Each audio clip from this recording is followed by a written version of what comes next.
Today, we begin our 3-day overlanding trip into central BC, where we push the Forester to its limits in some high-altitude Alpine and search for some glaciers. As we head into BC and hit the gravel roads, we get our first glimpse of the mountains that we'll be staying in for the next 3 days. And not long after that, start the long and challenging climb to the top.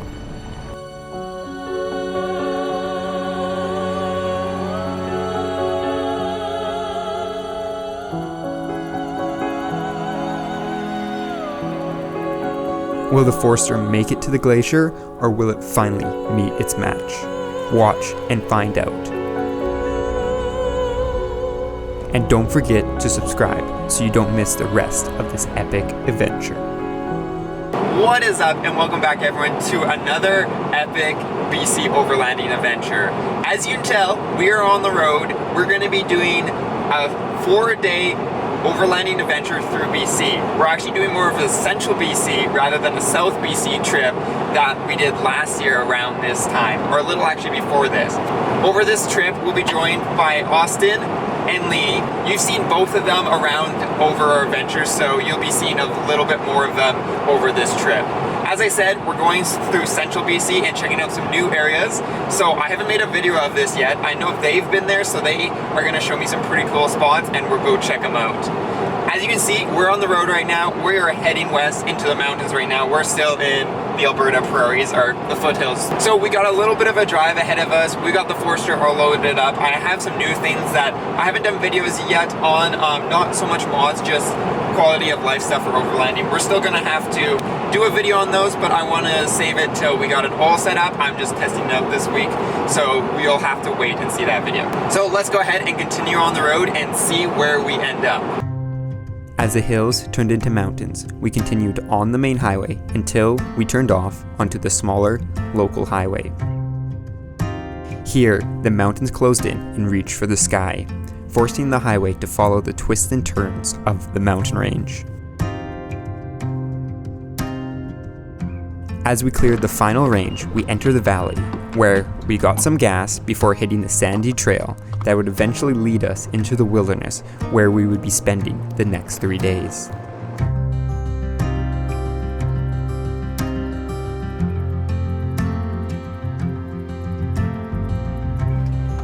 But before we could do that, we stopped at one of the many openings and had some lunch. And after eating, we were back on the trail, this time where we traded the sandy trails in the foothills for some rocky trails weaving through the mountains. Here, we could finally see the mountains that held today's challenge, the Glacier.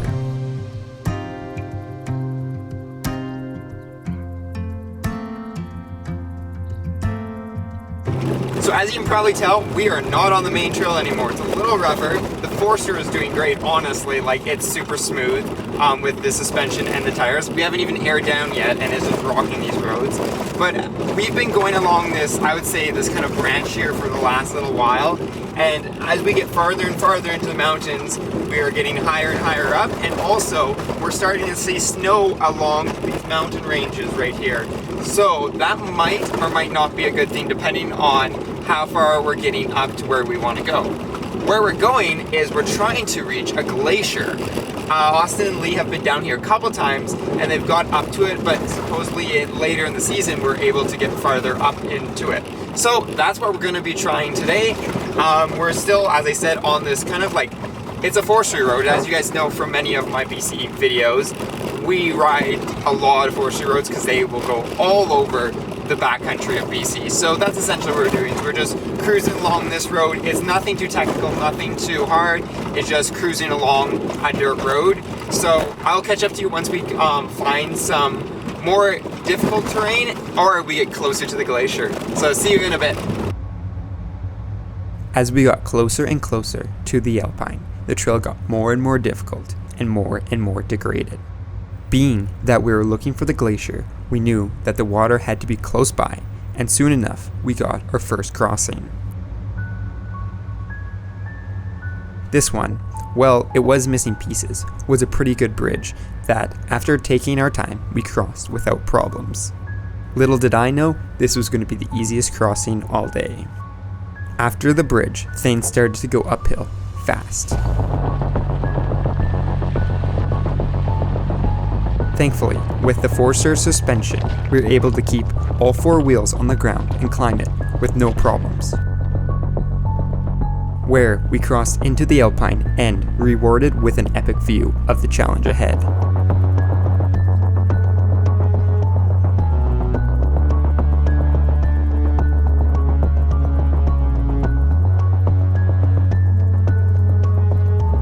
And with that, we pushed forwards along the ridge and towards the glacier, where once again we met up with the creek. We now had to cross without a bridge, so with a little scraping of the rear bumper, I drove in, and with my surprise, crawled right out and into the Alpine, where we were just getting started.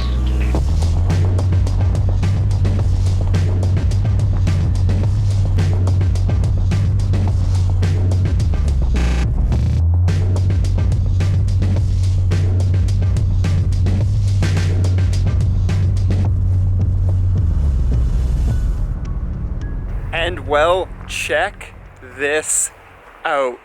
We're in the Alpine officially. There's no trees around here, and we're just in this nice little clearing here. We technically haven't made it to the glacier yet because the glacier is kind of over there and there's a little lake over here, but we're gonna go check it out because why not? This is an amazing place. You can probably see way back there we have the mountains, and honestly, for the Forester, it wasn't too bad. The suspension, everything's been doing great. The wheels aren't even aired down, or sorry, the tires aren't even aired down, and it's still doing an amazing job. Wow, this is why you overland right here. This amazing view. Check this out. That is insane. That is actually incredible. There's like a nice little creek over there, and then there's a little pond around there, and also a little bit of snow. So it looks like they did get some snow around here a little while ago, but probably last night or this morning. But it's not too bad because it's all dry in the sun, so yeah.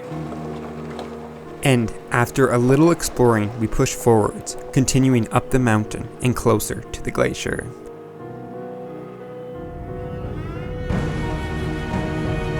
Now on a mixture of loose gravel and large rocks, we slowly made our way up the narrow trail. Here, there wasn't a lot of room for mistakes, but thankfully, because of the Forester's smaller footprint, we had a little room to play and sneak past some obstacles.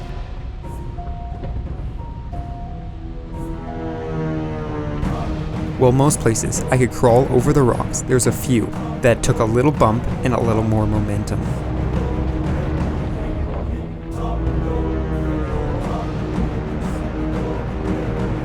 And with one final push in the Forester, we crawled our way up into the glacier.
And success! We have made it to the end of the trail.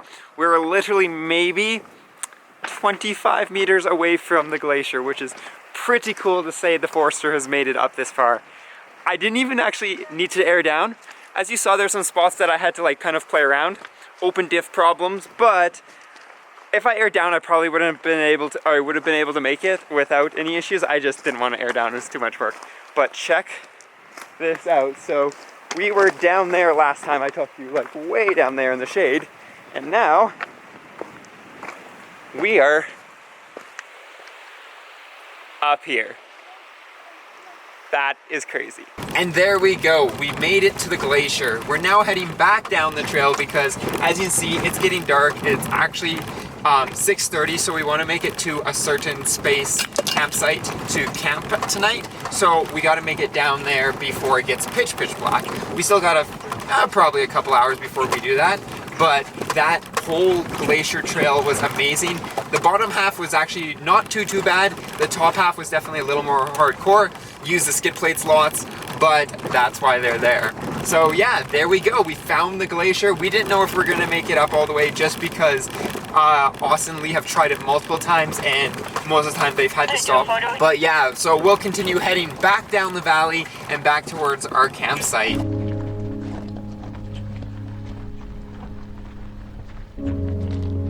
As the sun was setting behind the mountains, we started making our way back down.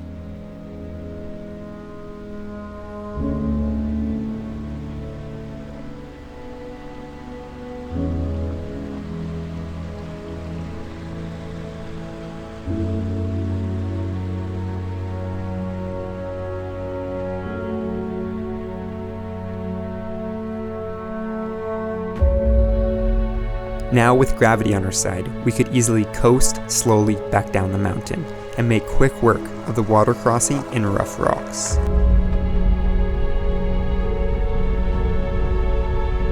While it was easy, it was not easy on the brakes, as about halfway down, they started to fade. Thankfully, as we went through puddle after puddle, they started to cool off. Back in the trees, we could let gravity do its work and really put Subaru heritage to the test.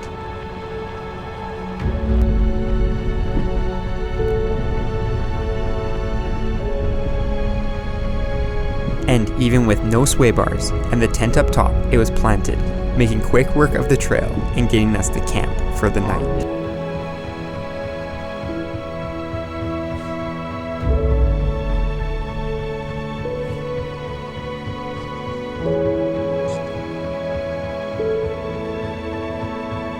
And there we go. We made it back down from the mountain and to this beautiful, beautiful campsite in the trees. And check out this view that I'm looking at right in front of me. That is one heck of a view. So what we're gonna do is we're gonna go ahead, get the tent set up on the Forester, and then probably make some food because it's already like past 7. So let's do that. And there we go. We got dinner cooking on the stove and the tent set up.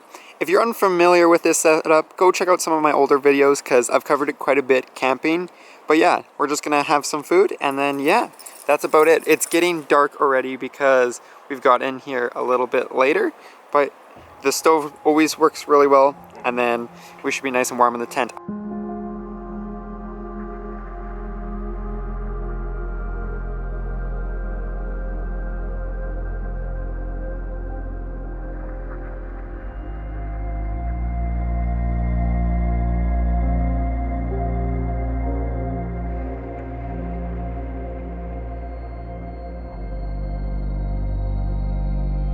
As the sun set behind the mountains, the temperature dropped.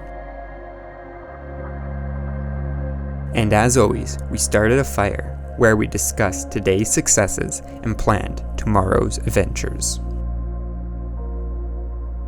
And there we go, we are back in the tent for the end of our first episode of the BC, or Central BC, overlanding adventure. So this is where we usually end each episode of our overlanding adventures, and that's what we'll be doing tonight.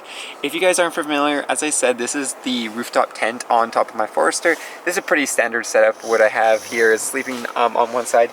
As you notice, I didn't have my diesel heater, but as you can tell, I'm wearing a toque. We're kind of in that weird, like, it's not quite fall, but it's not quite winter, and it's not quite summer, so it's kind of that in between. In the daytime, it's nice and hot, and you could probably wear shorts, but as soon as that sun goes down, it gets pretty chilly. And we're at altitude, so I'm gonna guess it's gonna get around 2 to 3 tonight, so not too cold, but I didn't want to not have my nice warm sleeping bag for that, and rather than bringing my diesel heater and running the thinner sleeping bag, I'm running the thicker sleeping bag and no diesel heater, just to keep things simple with my batteries and stuff, because I gotta film it all for you, so I've got lots of batteries always charging and stuff, so that's kind of the way I want to keep it. And then just some clothes hanging here, and then when I fold this up tomorrow, we'll have less stuff in the back because I'll be leaving all my sleeping stuff in here for the next day. So I hope you guys enjoyed this episode as much as I enjoyed it. That was one of the coolest places I've ever taken my Forester, and I'm looking forward to tomorrow's episode. But that is going to be it, so until tomorrow, peace out and stay humble.